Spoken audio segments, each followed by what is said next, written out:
Alright guys, welcome to the very first episode of Calc with Colby. I'm doing 3.6a right now because I really need to catch up on the homework.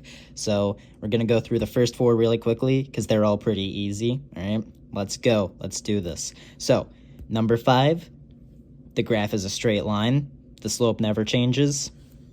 It's probably going to be this, but the slope, more importantly, is also, or the function is always decreasing, so we would expect the slope to be in the lower half of the graph, which it is. Number 6, we can see there's a vertical asymptote at 0, so we would assume the slope to be undefined at 0 as well. That lines up with C here. And another thing, going from -4 to 0, we'd expect the function to be increasing since the graph of the derivative is positive, and then it would be decreasing from 0 to 4, or 0 to infinity. We can see graph is increasing here and then decreasing as it goes down, right? Next up, number 7. This one isn't actually that bad. It looks kind of complicated, but in reality, it's pretty simple.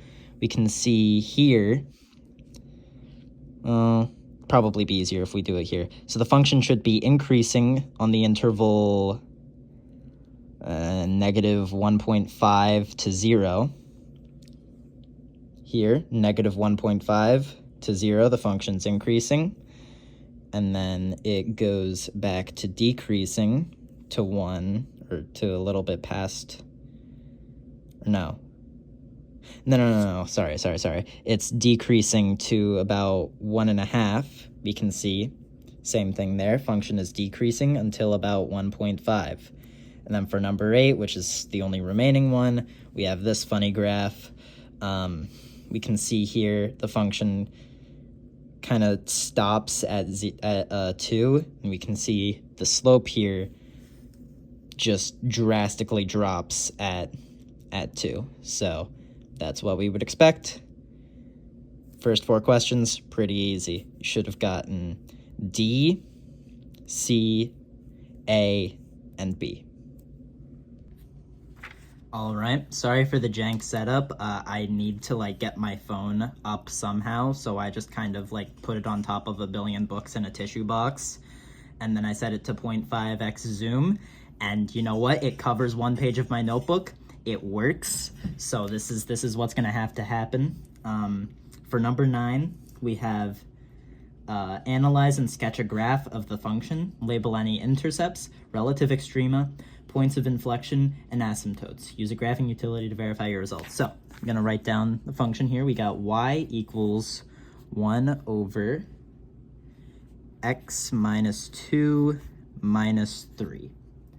All right, so first things first, we find the y-intercept, which is where that's going to be hard. We'll find the x-intercept first. So we set x equal to 0, so we get y equals 1 over -2 minus 3, which is, I don't know, let's pull out the calc for this. All right, powered on, so -1/2 minus 3 gets us -7/2. All right, so we have a y-intercept at 0, comma, -7/2. All right, the x, that was the wrong one. That's where the x-intercept is. Okay, here we go. All right, y-intercept is going to be when x equals 0, or when y equals 0, so we'll solve this out. 1 over x minus 2 minus 3 equals 0. So we'll add 3 to both sides, get 3 equals 1 over x minus 2. Multiply both sides by x minus 2, get 3x minus 6 equals 1, plus 6 divided by 3 divided by 3. We get x equals 7/3, it looks like. All right, so that's going to be a y-intercept at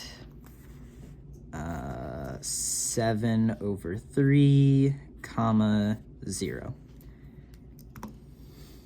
Actually, we're going to put these into numbers, because that'll be easier for when we graph. So -7/2 turns out to be -3.5, and 7/3 comes out to being 2.3, we'll say.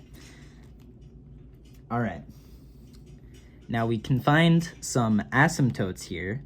However, I don't know how to do that. So just give me a minute while I pull up Khan Academy.